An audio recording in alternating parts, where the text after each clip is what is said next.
ಇನ್ನು ಬೆಂಗಳೂರಿನಲ್ಲಿ drugs factory ಇರೋದ್ರ ಬಗ್ಗೆ ಈಗಾಗಲೇ ಗೊತ್ತಾಗಿದೆ. ANTF ಈಗಾಗಲೇ ದಾಳಿ ಮಾಡಿ 3 ಫ್ಯಾಕ್ಟರಿಗಳನ್ನು ಸೀಸ್ ಮಾಡಿದೆ. ಇದೇ ವಿಚಾರಕ್ಕೆ ಸಂಬಂಧಪಟ್ಟಂತೆ ರಾಜ್ಯ ಸರ್ಕಾರ ಕೂಡ ಈಗ ಅಲರ್ಟ್ ಆಗಿದೆ. ಹೊಸ ವರ್ಷಾಚರಣೆ ಹಿನ್ನೆಲೆಯಲ್ಲಿ ಬೆಂಗಳೂರಿನಲ್ಲಿ ಹೈ ಅಲರ್ಟ್ ಅನ್ನ ಈಗಾಗಲೇ ಮಾಡಿದ್ದಾರೆ. ಹೈ ಅಲರ್ಟ್ ಅಲ್ಲಿ ಇರಬೇಕು ಅಂತ ಒಂದು ಮಹತ್ವದ ಮೀಟಿಂಗ್ ಕರೆದಿದ್ದಾರೆ. ಈಗ ಗೃಹ ಸಚಿವ ಪರಮೇಶ್ವರ್ ಇನ್ನೇನು ಕೆಲವೇ ಕ್ಷಣಗಳಲ್ಲಿ ಪೊಲೀಸ್ ಅಧಿಕಾರಿಗಳ ಜೊತೆ ಸಭೆ ಇರುತ್ತೆ. ಬೆಂಗಳೂರು ಪೊಲೀಸ್ ಆಯುಕ್ತರ ಕಚೇರಿಯಲ್ಲಿ ನಡೆಯಲಿರುವಂತಹ ಸಭೆ ಇದು. ಪೊಲೀಸ್ ಆಯುಕ್ತ ಹಾಗೆ ಜಂಟಿ ಪೊಲೀಸ್ ಆಯುಕ್ತರು ಜೊತೆಗೆ DCP ACP ಇವರೆಲ್ಲರೂ ಕೂಡ ಇರ್ತಾರೆ. ಪರಮೇಶ್ವರ್ ಅವರು ಒಂದು ಭದ್ರತೆ ಬಗ್ಗೆ ಸಭೆಯನ್ನು ನಡೆಸಲಿಕ್ಕಿದ್ದಾರೆ. ಇನ್ನೇನು ಹೊಸ ವರ್ಷದ ಹೊಸ್ತಿಲಲ್ಲಿದ್ದೀವಿ. ಇನ್ನೇನು ಒಂದು 2-3 ದಿನಗಳಲ್ಲಿ ನಾವು ಹೊಸ ವರ್ಷದ ಆಚರಣೆಗೆ ಬರಬೇಕು. 31st ಡಿಸೆಂಬರ್ ಅಂತ ಹೇಳಿದಾಗ ತುಂಬ ದೊಡ್ಡ ಸೆಲೆಬ್ರೇಷನ್ ಅಂತೂ ಮಾಡೇ ಮಾಡ್ತಾರೆ. ಯಂಗ್ಸ್ಟರ್ಸ್ ಎಲ್ಲರೂ ಕೂಡ MG ರೋಡು, ಬ್ರಿಗೇಡ್ ರೋಡು ಅಥವಾ ಅಲ್ಲಲ್ಲಿ ಪಬ್ಬು ಇಲ್ಲೆಲ್ಲ ಕಡೆಯೂ ಕೂಡ ಹೆಚ್ಚಿನ ಸಂಖ್ಯೆಯಲ್ಲಿ ಜಮಾವಣೆ ಆಗ್ತಾರೆ. ಅಫ್ಕೋರ್ಸ್ ಆ ಟೈಮ್ನಲ್ಲಿ ಹೆಚ್ಚಿನ ಬಿಗಿ ಭದ್ರತೆಯನ್ನು ಒದಗಿಸಬೇಕಾಗತ್ತೆ. ಪ್ರತಿ ವರ್ಷವೂ ಕೂಡ ಪೊಲೀಸರು ಎಲ್ಲ ರೀತಿಯಾದಂಥ ಸಿದ್ಧತೆಯನ್ನು ಮಾಡ್ಕೊಂಡಿರ್ತಾರೆ. ಸೂಕ್ತ ಭದ್ರತೆಯನ್ನು ಕೂಡ ಒದಗಿಸಿದ್ದಾರೆ. ಅದೇ ರೀತಿ ಈ ವರ್ಷವೂ ಕೂಡ. ಬಟ್ ಈ ವರ್ಷ ಸ್ವಲ್ಪ ಈ ಡ್ರಗ್ಸ್ನ ಹಾವಳಿ ಜಾಸ್ತಿ ಆಗಿರೋದ್ರಿಂದ, ಜೊತೆಗೆ ಈಗ ಫ್ಯಾಕ್ಟ್ರಿನೇ ಇದೆ ಇಲ್ಲಿ ಅಂತ ಹೇಳಿದ್ರೆ ANTF ಅವರು ಬಂದು ಇಲ್ಲಿ ಸೀಸ್ ಮಾಡಿದ್ದಾರೆ. 3 ಫ್ಯಾಕ್ಟ್ರಿಗಳನ್ನು ಸೀಸ್ ಮಾಡಿದ್ದಾರೆ. ಬೇರೆ ಬೇರೆ ಕಡೆನೂ ಕೂಡ ಈ ಥರದ್ದು ಗೊತ್ತೇ ಆಗದೇ ಇರೋ ರೀತಿಯಲ್ಲಿ ಕೆಲಸ ಮಾಡ್ತಿರ್ಬೋದು. ಯಾಕಂದರೆ ಎಷ್ಟೋ ಕಡೆ ಮನೆಗಳಲ್ಲೇ ಇಂಥದ್ದೊಂದು ಚಿಕ್ಕ ಚಿಕ್ಕ ಸೆಟಪ್ ಇಟ್ಕೊಂಡು ಫ್ಯಾಕ್ಟ್ರಿಗಳನ್ನು ಮಾಡಿಕೊಂಡು ಅಲ್ಲಿ ಡ್ರಗ್ಸನ್ನು ಉತ್ಪಾದನೆ ಮಾಡ್ತಾ ಇದ್ದಾರೆ. ಅದನ್ನು ಹಿಡಿಯೋದು ಸ್ವಲ್ಪ ಕಷ್ಟ ಸಾಧ್ಯ. ಈಗ ದೊಡ್ಡದಾಗಿ ಏನೋ ಒಂದು ಕಡೆ ಫ್ಯಾಕ್ಟ್ರಿ ಮಾಡಿಕೊಂಡ್ರು ಅಲ್ಲಿ ಏನೋ ಮಾಡ್ತಾ ಇದ್ದಾರೆ ಅಂತ ಹೇಳಿದಾಗ ಅನುಮಾನಗಳು ಬರುತ್ತೆ, ಅಥವಾ ಯಾವುದಾದ್ರೂ ಮಾಹಿತಿ ಸಿಗುತ್ತೆ, ಅಲ್ಲಿ ರೇಡ್ ಮಾಡ್ತಾರೆ. ಬಟ್ ಮನೆಗಳಲ್ಲೇನೆ ಎಲ್ಲೋ ಒಂದು ಕಡೆ ಜನನಿಬಿಡ ಪ್ರದೇಶಗಳಲ್ಲೇನೆ ಮನೆಗಳಲ್ಲಿ ಮಾಡ್ತಾ ಇದ್ದಾರೆ ಅಂತ ಹೇಳಿದ್ರೆ ಅದನ್ನು ಹಿಡಿಯೋದು ಕಷ್ಟ ಸಾಧ್ಯ. ಹಾಗಾಗಿ ಅದೆಲ್ಲವೂ ಕೂಡ ಸರಬರಾಜು ಆಗಬಾರ್ದು, ಎಲ್ಲೂ ಕೂಡ ಈ ಡ್ರಗ್ಸ್ ಸೇವನೆ ಆಗೋದು ಈ ಥರದ್ದೆಲ್ಲವೂ ಕೂಡ ಮಾಡೋದು ತಪ್ಪಿಸ್ಬೇಕು ಅನ್ನೋ ನಿಟ್ಟಿನಲ್ಲಿ ಒಂದು ಸಿದ್ಧತೆ ಬಹಳ ಮುಖ್ಯವಾಗಿರುತ್ತೆ ಭದ್ರತೆಗಾಗಿ. ಹಾಗಾಗಿ ಇವತ್ತು ಇನ್ನೇನು ಕೆಲವೇ ಕ್ಷಣಗಳಲ್ಲಿ ಮೀಟಿಂಗ್ ಆರಂಭವಾಗುತ್ತೆ. ಗೃಹ ಸಚಿವ ಪರಮೇಶ್ವರ್ ಅವರು ಕರೆದಿರುವಂತಹ ಮೀಟಿಂಗ್ ಇದು. ಕಮಿಷನರ್ ಕಚೇರಿಯಲ್ಲೇ ಮೀಟಿಂಗ್ ಇರುತ್ತೆ. ಕಮಿಷನರ್ ಇರ್ತಾರೆ, ಜಾಯಿಂಟ್ ಕಮಿಷನರ್ಸ್ ಇರ್ತಾರೆ, ಜೊತೆಗೆ ACP DCPಗಳೆಲ್ಲರೂ ಕೂಡ ಇರ್ತಾರೆ. ಇನ್ನು 2ನೇ ಡ್ರಗ್ಸ್ ಫ್ಯಾಕ್ಟ್ರಿ ಬಳಿ TV9 ಗ್ರೌಂಡ್ ರಿಪೋರ್ಟ್ ಮಾಡಿದೆ ಇವತ್ತು. ಗೊಲ್ಲಹಳ್ಳಿಯ ಮಾವಿನ ತೋಟದಲ್ಲಿ ಡ್ರಗ್ಸ್ ಫ್ಯಾಕ್ಟ್ರಿಯನ್ನು ಹಾಕ್ಕೊಂಡಿದ್ರು. ಇಲ್ಲಿ ಡ್ರಗ್ಸ್ ತಯಾರಿ ಮಾಡ್ತಾ ಇದ್ರು. ತೋಟದ ಶೆಡ್ ಒಂದರಲ್ಲಿ ಫ್ಯಾಕ್ಟ್ರಿ ನಿರ್ಮಾಣ ಮಾಡ್ಕೊಂಡಿದ್ರು. ನೋಡಿದ್ರೆ ಇದು ಯಾವುದೋ ಒಂದು ಬಿಡಪ್ಪ ಏನೋ ಒಂದು ತೋಟ, ಆ ತೋಟದಲ್ಲಿ ಯಾವುದೋ ಒಂದು ಶೆಡ್ ಹಾಕೊಂಡಿದ್ದಾರೆ ಅಂತ ಹೇಳಿ ಅನ್ಸುತ್ತೆ. ಬಟ್ ಶೆಡ್ ಒಂದನ್ನು ನಿರ್ಮಾಣ ಮಾಡಿಕೊಂಡು ಅದರಲ್ಲಿ ಡ್ರಗ್ ತಯಾರಿ ಮಾಡ್ತಾ ಇದ್ರು.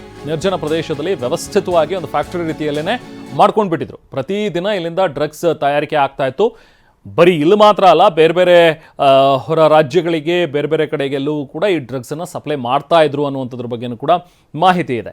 ಹಾಗಾಗಿನೇ ಆವಾಗಲೇ ನಾವು ಮಾತಾಡ್ತಾ ಇದ್ದ ಹಾಗೆ ಈ ಥರದೊಂದೇನೋ ದೊಡ್ಡ ಶೆಡ್ ಹಾಕ್ಕೊಂಡು ಅಥವಾ ಅಲ್ಲಿಂದನೋ ಫ್ಯಾಕ್ಟ್ರಿ ಮಾಡ್ಕೊಂಡಿದ್ದಾರೆ ಅಂತ ಹೇಳಿದ್ರೆ ಒಂದು ಮಾಹಿತಿ ಸಿಗಬೇಕು. ಯಾರಾದರೂ ಅಕ್ಕಪಕ್ಕದವ್ರು ಈ ಥರದ್ದು ನಡೀತಾ ಇದೆ ಅನ್ನುವಂಥದ್ದನ್ನು ಮಾಹಿತಿ ಕೊಡಬೇಕು. ಆಗ ಅಲ್ಲಿ ಹೋಗಿ ರೇಡ್ ಮಾಡೋದಕ್ಕೆ ಸಾಧ್ಯ. ಇಲ್ಲ ಅಂತ ಹೇಳಿದ್ರೆ ಯಾವುದೋ ತೋಟದ ಮನೆ, ಆ ತೋಟದ ಮನೆಯಲ್ಲಿ ಎಲ್ಲೋ ಒಂದು ಕಡೆ ಚಿಕ್ಕದಾಗಿ ಸೆಟಪ್ ಮಾಡಿಕೊಂಡು ಫ್ಯಾಕ್ಟ್ರಿ ಮಾಡ್ಕೊಂಡಿದ್ದಾರೆ ಅಂತ ಹೇಳಿದ್ರೆ ಎಷ್ಟು ಜನಕ್ಕೆ ಗೊತ್ತಾಗುತ್ತೆ, ಎಲ್ಲಿ ಗೊತ್ತಾಗುತ್ತೆ ಈಗ ಪೊಲೀಸ್ರಿಗೂ ಕೂಡ ರೇಡ್ ಮಾಡೋದಕ್ಕೆ. ಸೊ ಹಾಗಾಗಿನೇ ಈ ಕೆಲವೊಂದಷ್ಟು ಮನೆಗಳಲ್ಲಿ ಮಾಡ್ಕೊಳ್ಳೋದು, ಈ ಥರ ತೋಟದ ಮನೆಗಳಲ್ಲಿ ಮಾಡ್ಕೊಳ್ಳೋದು, ಈ ಥರದ ಅವ್ಯಾಹತವಾಗಿ ನಡೀತಾ ಇದೆ ಬೆಂಗಳೂರಿನಲ್ಲಿ. ಈಗ ಈ 3 ಮಾತ್ರ ಬೆಳಕಿಗೆ ಬಂದಿರೋದು. ಆದರೆ ಈ 3ನ್ನ ಬಿಟ್ಟರೆ ಇನ್ನೂ ತುಂಬ ಕಡೆನೂ ಈ ಥರದೊಂದಷ್ಟು ಫ್ಯಾಕ್ಟ್ರಿಗಳು ಕಾರ್ಯನಿರ್ವಹಿಸ್ತಾ ಇರ್ಬೋದು.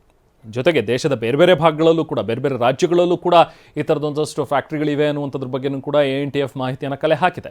ತನ್ನ ಕಾರ್ಯಾಚರಣೆಯನ್ನು ANTF ಕೂಡ ಈಗ ಮುಂದುವರಿಸಿದೆ. ನೋಡಿ, ದೃಶ್ಯಗಳಲ್ಲಿ ನಾವು ನಿಮಗೆ ತೋರಿಸ್ತಾ ಇದ್ವಿ. TV9 ಗ್ರೌಂಡ್ ರಿಪೋರ್ಟ್ ಮಾಡಿರುವಂಥದ್ದು. ಇಲ್ಲಿ 3 ಫ್ಯಾಕ್ಟ್ರಿಗಳನ್ನು ಸೀಸ್ ಮಾಡಿದ್ದಾರೆ. ಅದರಲ್ಲಿ ಒಂದು ಫ್ಯಾಕ್ಟ್ರಿಯಲ್ಲಿ ನಡೀತಾ ಇದ್ದಂತಹ ಈ ಡ್ರಗ್ಸ್ ಪ್ರಿಪರೇಷನ್. ಇನ್ನು ಬೆಂಗಳೂರಿನಲ್ಲಿ ಡ್ರಗ್ಸ್ ಬಗ್ಗೆ ಪೊಲೀಸರು ನಿರ್ಲಕ್ಷ್ಯನ ವಹಿಸಿದ್ರ ಅನ್ನುವಂಥದ್ರ ಬಗ್ಗೆನೂ ಕೂಡ ಅನುಮಾನ ಕಾಡುತ್ತೆ. ಯಾಕಂದರೆ ಮಹಾರಾಷ್ಟ್ರದಿಂದ ಬಂದು ANTF ಇಲ್ಲಿ ಬಂದು ಕಾರ್ಯಾಚರಣೆ ಮಾಡ್ತಾರೆ ಅಂದರೆ ನಮ್ಮಲ್ಲಿರೋ CCBIಗೆ ಅಥವಾ ಸ್ಥಳೀಯ ಪೊಲೀಸರಿಗೆ ಏನು ಮಾಹಿತಿನೇ ಇಲ್ವಾ? ಹಾಗಾದರೆ ನೋಡಿ, ಲೇಔಟ್ ಮಧ್ಯೆ, ತೋಪಿನ ಮಧ್ಯೆ ಹಿಂಗೆ ಡ್ರಗ್ಸ್ ಫ್ಯಾಕ್ಟ್ರಿ ಹಾಕ್ಕೊಂಡು ಮಾಡ್ತಾ ಇದ್ದಾರೆ ಅಂತ ಹೇಳಿದ್ರೆ ಯಾಕೆ ಇವ್ರಿಗೆ ಮಾಹಿತಿ ಸಿಗಲಿಲ್ಲ ಅನ್ನುವಂಥದ್ದು ಸಹಜವಾಗಿ ಕಾಡುವಂತಹ ಪ್ರಶ್ನೆ. ಇದೇನು ಬೇಜವಾಬ್ದಾರಿನ ಅನ್ನುವಂಥ ಒಂದು ಪ್ರಶ್ನೆ ಸಹಜವಾಗಿ ಮೂಡುತ್ತೆ. ಗೃಹ ಸಚಿವ ಪರಮೇಶ್ವರ್ ಅವರು ಕೂಡ ಇದ್ರ ಬಗ್ಗೆ ಗಮನ ಹರಿಸಲೇಬೇಕು. ಈಗ ಪೆಡ್ಲರ್ಗಳನ್ನು ಮಾತ್ರ ಹಿಡಿಯೋದಕ್ಕೆ ಸೀಮಿತ ಆಗುತ್ತಾ ಹಾಗಾದರೆ CCB? ಹೀಗೆಲ್ಲ ಡ್ರಗ್ಸ್ ಫ್ಯಾಕ್ಟ್ರಿನೇ ಮಾಡ್ಕೊಂಡಿದ್ರೆ ಅವ್ರನ್ನ ಯಾಕೆ ಹಿಡಿಯೋಕ್ಕಾಗಲಿಲ್ಲ ಅನ್ನುವಂಥದ್ದು ಸಹಜವಾಗಿ ಕಾಡುವಂಥ ಒಂದು ಪ್ರಶ್ನೆ. ಅಫ್ಕೋರ್ಸ್ ನಾವಾಗಲೇ ಹೇಳ್ತಾ ಇದ್ದ ಹಾಗೆ ಇದು ಎಲ್ಲೋ ಒಂದು ಕಡೆ ದೊಡ್ಡದಾಗಿ ಸೆಟಪ್ ಮಾಡ್ಕೊಂಡು ಮಾಡ್ತಾ ಇದ್ರೆ ಈಸಿಯಾಗಿ ಕಂಡುಹಿಡಿಬೋದು. ಬಟ್ ಚಿಕ್ಕದಾಗಿ ಮನೆ ಹತ್ರ ಅಥವಾ ತೋಟದ ಮನೆಯಲ್ಲಿ ಮಾಡ್ಕೊಂಡಿದ್ರೆ ಕಷ್ಟ ಸಾಧ್ಯ. ಹಾಗಾದರೆ ANTF ಅವರಿಗೆ ಹೇಗೆ ಗೊತ್ತಾಯಿತು? ANTF ಈಗ ಆ್ಯಂಟಿ ನಾರ್ಕೋಟಿಕ್ಸ್ ಟಾಸ್ಕ್ ಫೋರ್ಸ್ ಅನ್ನುವಂಥದ್ದು ಅದಕ್ಕೋಸ್ಕರ ಅಂತಲೇ ಇರುವಂಥ ಒಂದು ವಿಂಗ್. ಸೊ ಅಲ್ಲಿ ಮಹಾರಾಷ್ಟ್ರದಿಂದ ಬಂದು ಪೊಲೀಸರು ಇಲ್ಲಿ ಕಾರ್ಯಾಚರಣೆ ಮಾಡ್ತಾರೆ. ಬಟ್ ನಮ್ಮ ಪೊಲೀಸರಿಗೆ ಯಾಕೆ ಗೊತ್ತಾಗಲ್ಲ ಅನ್ನುವಂಥದ್ದು ಬಹಳ ಪ್ರಮುಖವಾಗಿ ಕಾಡುವಂಥ ಒಂದು ಪ್ರಶ್ನೆ. ಸ್ಥಳದಿಂದ ನಾವು ಪ್ರತಿನಿಧಿ ಒಂದು ಪ್ರತ್ಯಕ್ಷ ವರದಿಯನ್ನು ಕೂಡ ನೀಡಿದ್ದಾರೆ, ಬನ್ನಿ ನೋಡೋಣ. ಮಹಾರಾಷ್ಟ್ರದ ಮಾದಕ ವಸ್ತು ನಿಗ್ರಹ ದಳದ ಪೊಲೀಸರು ಬೆಂಗಳೂರಿನಲ್ಲಿ ಸುಮಾರು 56 ಕೋಟಿ ಮೌಲ್ಯ ರೂಪಾಯಿನ ಡ್ರಗ್ಸ್ ಸೀಸ್ ಮಾಡಿದ್ದಾರೆ. ಜೊತೆಗೆ 3 ಫ್ಯಾಕ್ಟರಿಗಳ ಮೇಲೆ ದಾಳಿ ಮಾಡಿ ಈ ರೀತಿಯಾದಂತಹ ಕಾರ್ಯಾಚರಣೆಯನ್ನು ನಡೆಸಿರುವಂತದ್ದು. ಸದ್ಯಕ್ಕೆ ನಾನೀಗ ಡ್ರಗ್ಸ್ ಸೀಸ್ ಆದಂತಹ ಮತ್ತೊಂದು ಫ್ಯಾಕ್ಟರಿ ಬಳಿ ಇದ್ದೀನಿ. ಇದು ಕೊತ್ತನೂರು ಪೊಲೀಸ್ ಠಾಣಾ ವ್ಯಾಪ್ತಿಯ ಗೊಲ್ಲಹಳ್ಳಿ ಗ್ರಾಮದಲ್ಲಿ ಬರುವಂತಹ ಒಂದು ಮಾವಿನ ತೋಪಿನ ಮಧ್ಯೆ ಇರುವ ಒಂದು ಶೆಡ್. ಈ ಶೆಡ್ ನಲ್ಲಿ ನಿರಂತರವಾಗಿ ಡ್ರಗ್ಸ್ ಅನ್ನ ತಯಾರಿಕೆ ಮಾಡ್ತಾ ಇರೋ ಅನ್ನೋದ್ರ ಮಾಹಿತಿಯ ಮೇರೆಗೆ ಮಹಾರಾಷ್ಟ್ರದ ಮಾದಕ ವಸ್ತು ನಿಗ್ರಹ ದಳದ ಅಧಿಕಾರಿಗಳು ಡಿಸೆಂಬರ್ 25 ಮತ್ತು 26ನೇ ತಾರೀಕರಂದು ಈ ಸ್ಥಳ ಜೊತೆಗೆ ಇನ್ನು ಎರಡು ಕಡೆ ಅಂದ್ರೆ ಬಾಗ್ಲೂರು ಠಾಣೆ ವ್ಯಾಪ್ತಿಯ ಒಂದು ಮನೆ, ಮತ್ತೊಂದು ಅವಲಹಳ್ಳಿ ಪೊಲೀಸ್ ಠಾಣಾ ವ್ಯಾಪ್ತಿಯ ಇನ್ನೊಂದು ಮನೆಯ ಮೇಲೂ ಸಹ ರೇಡ್ ಮಾಡಿ ಪರಿಶೀಲನೆ ನಡೆಸಿದ್ರು. ಈ ಮೂರು ಜಾಗದಲ್ಲಿ ಒಟ್ಟು 56 ಕೋಟಿ ರೂಪಾಯಿಗೂ ಹೆಚ್ಚು ಮೌಲ್ಯದ ಡ್ರಗ್ಸ್ ಅನ್ನ ಮಹಾರಾಷ್ಟ್ರ ಪೊಲೀಸರು ಸೀಸ್ ಮಾಡಿ ಈಗ ತಗೊಂಡು ಹೋಗಿದ್ದಾರೆ. ಜೊತೆಗೆ ಇಬ್ಬರು ಆರೋಪಿಗಳನ್ನು ಸಹ ಬಂಧಿಸಿ ವಿಚಾರಣೆಯನ್ನು ನಡೆಸ್ತಾ ಇರುವಂತದ್ದು. ಅಂದ್ರೆ ಮುಂಬೈಯಲ್ಲಿ ಸಿಕ್ಕಿಬಿದ್ದಂತಹ ಓರ್ವ ವ್ಯಕ್ತಿಯಿಂದ ಬೆಂಗಳೂರಿನ 3 ಫ್ಯಾಕ್ಟರಿಗಳ ಬಗ್ಗೆ ಮಾಹಿತಿ ಸಿಗುತ್ತೆ. ತದನಂತರ ಮಹಾರಾಷ್ಟ್ರ ಪೊಲೀಸರು ಬೆಂಗಳೂರಿನ 3 ಕಡೆಯೂ ಸಹ ದಾಳಿಯನ್ನು ನಡೆಸಿದ್ರು. ಇದು ಒಂದು ಕೊತ್ತನೂರು ಠಾಣಾ ವ್ಯಾಪ್ತಿಗೆ ಬರುವಂತಹ ಗೊಲ್ಲಹಳ್ಳಿ ಭಾಗದಲ್ಲಿರುವಂತಹ ಒಂದು ಮಾವಿನ ತೋಪಿನ ಮಧ್ಯೆ ಇರುವಂತಹ ಶೆಡ್.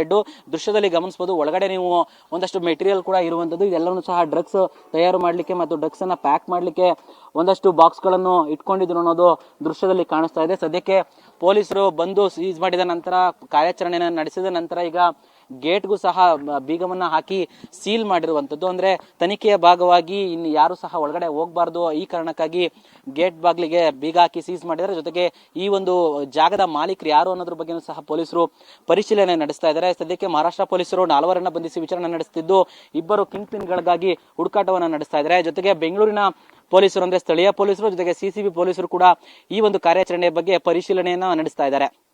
ಕ್ಯಾಮರಾಮನ್ ರವಿಕುಮಾರ್ ಜೊತೆ ಪ್ರದೀಪ್ ಚಿಕ್ಕಾಟಿ, TV9 ಬೆಂಗಳೂರು.